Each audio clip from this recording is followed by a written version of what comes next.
Okay, enough of the introduction. Let us move to the actual theories. Now we will discuss how management theories evolved.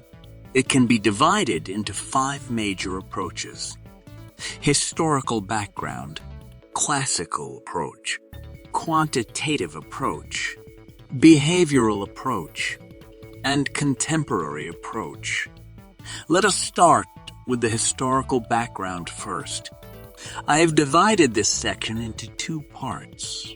Number 1 is early management, and number 2 is industrial revolution. In early management, Adam Smith made an immense contribution to this field. Adam Smith was a Scottish economist and philosopher, considered one of the founders of modern economics and a major figure of the Scottish Enlightenment.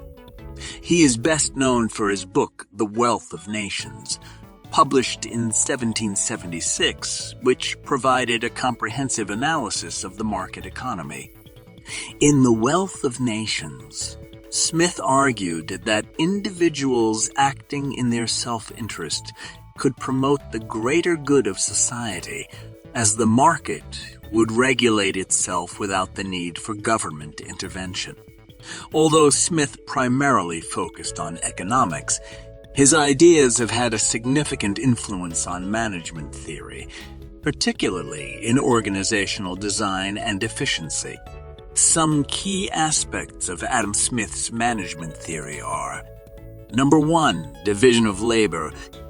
Smith advocated for the division of labor as a means to increase productivity and efficiency in production processes.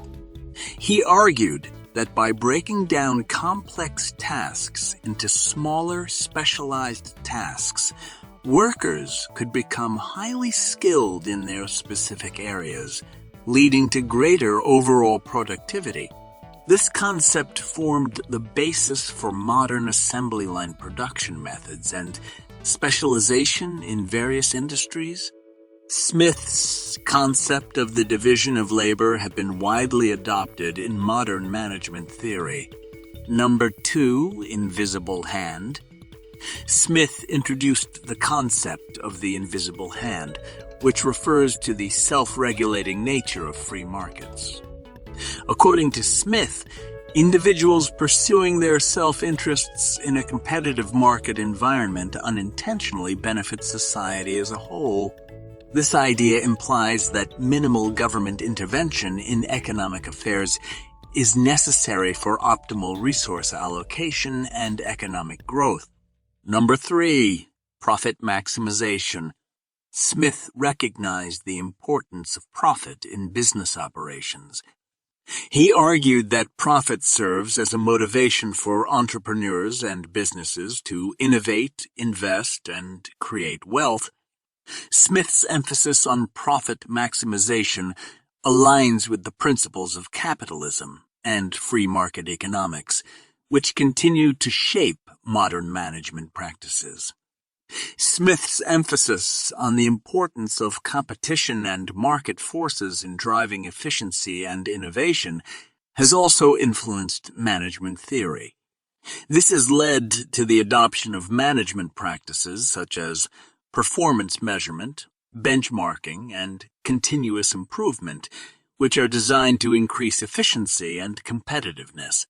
Number 4, limited government intervention.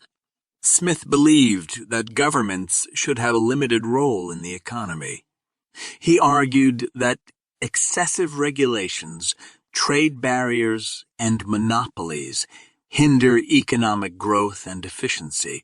Smith's advocacy for minimal government intervention and free trade aligns with the principles of laissez-faire capitalism. Number 5, wealth creation and growth. Smith emphasized the role of wealth creation and economic growth in improving living standards.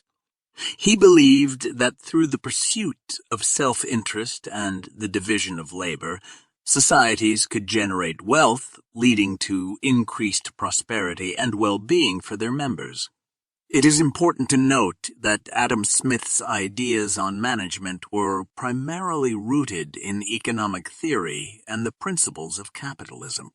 Nonetheless, Smith's ideas continue to have relevance for understanding the relationship between economic principles and management practices. His emphasis on the division of labor and the importance of profit and economic growth has had a lasting impact on how businesses operate and societies organize their economic systems. In addition, Smith's ideas of self-interest and incentives have been incorporated into modern management practices such as performance-based pay and employee recognition programs.